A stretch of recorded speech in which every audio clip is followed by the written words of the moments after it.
अगली मौत किसकी।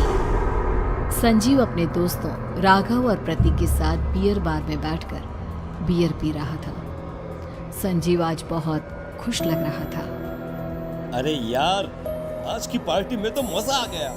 तुम दोनों दोस्तों के साथ तो मेरी जिंदगी इतनी अच्छी है कि क्या बताऊं कितनी अच्छी है। अरे भाई, अब दोस्ती की है तो जीना मरना सब साथ में। हाँ अरे यार सुनो, जल्दी से एक बियर और ऑर्डर करते हैं ना, एक आखिरी, और उसके बाद ये जश्न यहीं खत्म हो जाएगा। अरे हाँ, क्यों नहीं। वेटर, जल्दी से 2 बियर की बोतल लेकर आओ। आज मेरे दोस्तों को जश्न मनाना है, क्यों? इतने में वहां पर एक बहुत सुंदर लड़की छोटे छोटे कपड़े पहनकर हाथ में बियर की बोतल लेकर उसके पास आती है।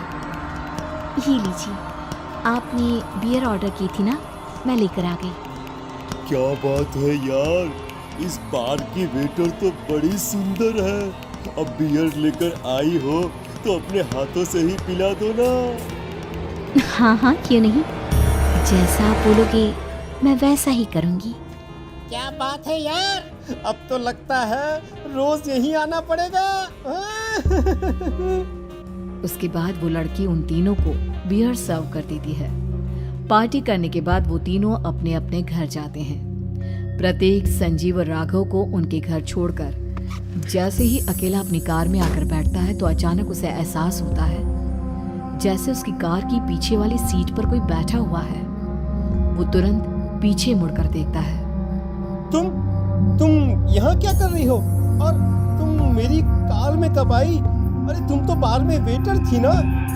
बस ऐसे ही मेरा दिल कर रहा था आपके साथ आपके घर चलने का, इसलिए मैं आपके साथ चली आई। अरे लेकिन तुम मेरी कार में आई कब? अभी कुछ देर पहले तो यहाँ पर मेरे दोस्त बैठे हुए थे। प्रतीक के इतना बोलते ही उस लड़के का चेहरा खतरनाक तरीके से बदल जाता है। उसकी आंखें पत्थर की तरह सफेद और पूरे शरीर पर नीली नीली नसें उभर आती है। गाड़ी चलाओ, पूरी स्पीड में चलाओ, और अगर तुमने गाड़ी रोकने की कोशिश भी की तो मुझसे बुरा कोई नहीं होगा।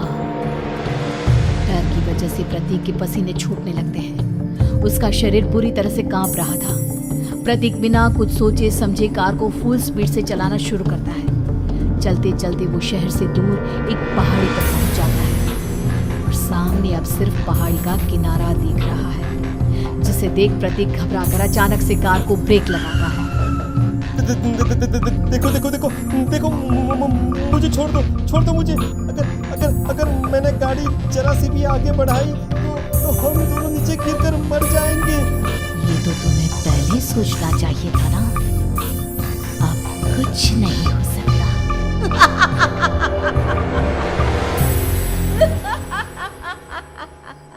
छोड़ दो मुझे। नहीं, प्लीज मुझे छोड़ दो। प्लीज मुझे जाने दो। छोड़ दो मुझे। गाड़ी आगे बढ़ाओ। और तभी अचानक से बिना प्रतीक के स्टार्ट किए उनकी कार आगे बढ़ती है और गहरी खाई में गिर जाती है। उसके चीखने की आवाजें चारों तरफ सुनाई देती है।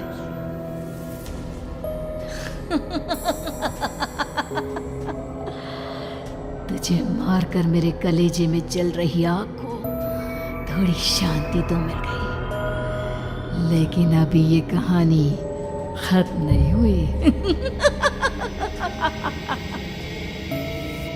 और फिर अगले दिन राघव और संजीव को पता चलता है कि प्रतीक की पहाड़ी से नीचे गिरकर मौत हो गई। अरे कल रात की तो बात है यार, हम सब बैठकर पार्टी कर रहे थे, लेकिन मेरी एक बात समझ में नहीं आ रही। राघव शहर से इतना बाहर इस पहाड़ी पर इतनी रात को क्या करने गया था? अरे यार, वही सोचकर तो मैं भी परेशान हूँ। हम दोनों को छोड़ने के बाद तो वो सीधा अपने घर जाने वाला था, और वो आत्महत्या क्यों करेगा भाई? कल रात तक वो कितना खुश था, हमारे साथ सेलिब्रेट कर रहा था। हाँ, लेकिन पुलिस ने तो यही कहा है कि प्रतीक ने अपनी कार को जानबूझकर पहाड़ी से नीचे गिरा दिया और आत्महत्या कर ली। अरे यार संजीव, मेरी तो कुछ भी समझ में नहीं आ रहा है। चल ठीक है, अब मैं अपने घर जाता हूँ। Okay, bye. राघव अपने घर में अकेला था। दोपहर का वक्त था। तभी दरवाजे की घंटी बजी। कौन है?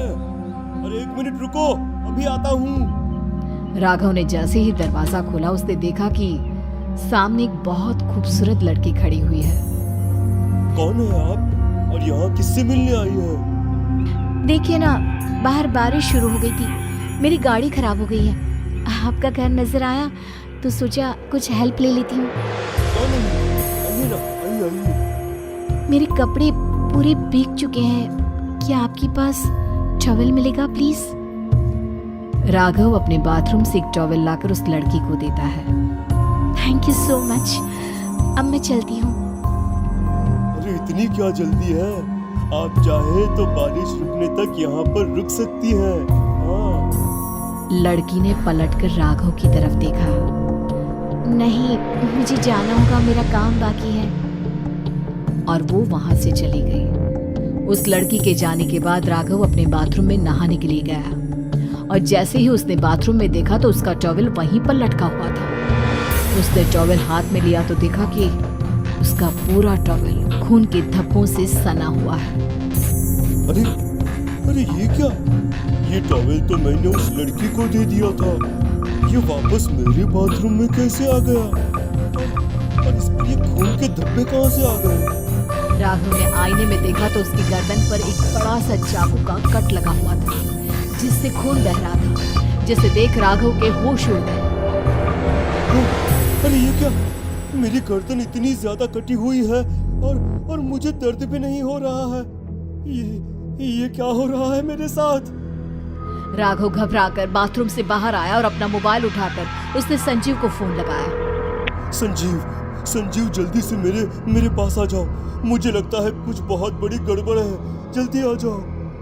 उधर से आवाज आई लेकिन वो आवाज संजीव की नहीं बल्कि एक लड़की की थी।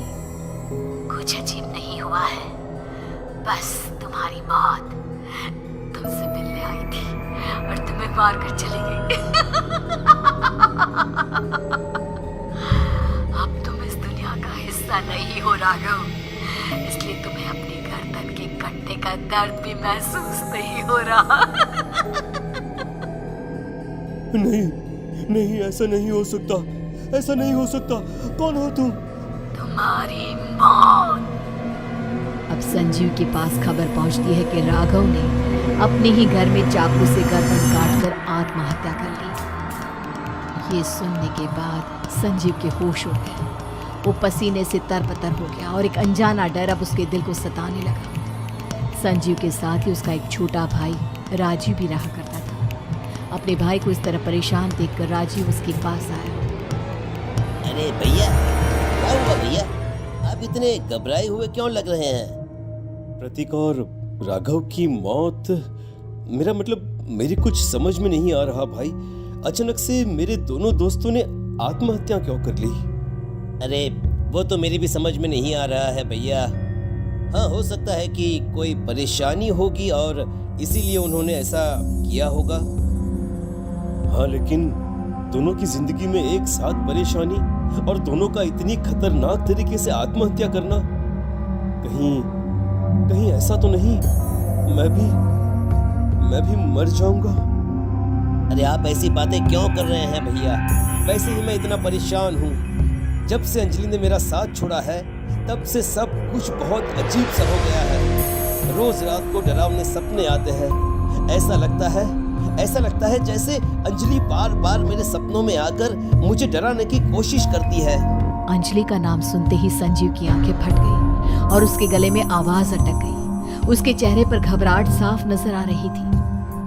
कौन थी वो लड़की जिसने प्रतीक और राघव को आत्महत्या की आड़ में मौत के घाट उतार दिया? और कौन थी अंजलि जो बार बार राजीव के सपनों में आकर उसे डरा रही थी? अंजलि का नाम सुनकर संजीव इतना घबरा क्यों गया? इन सवालों के जवाब जानने के लिए देखिए इस खतरनाक कहानी का अगला भाग।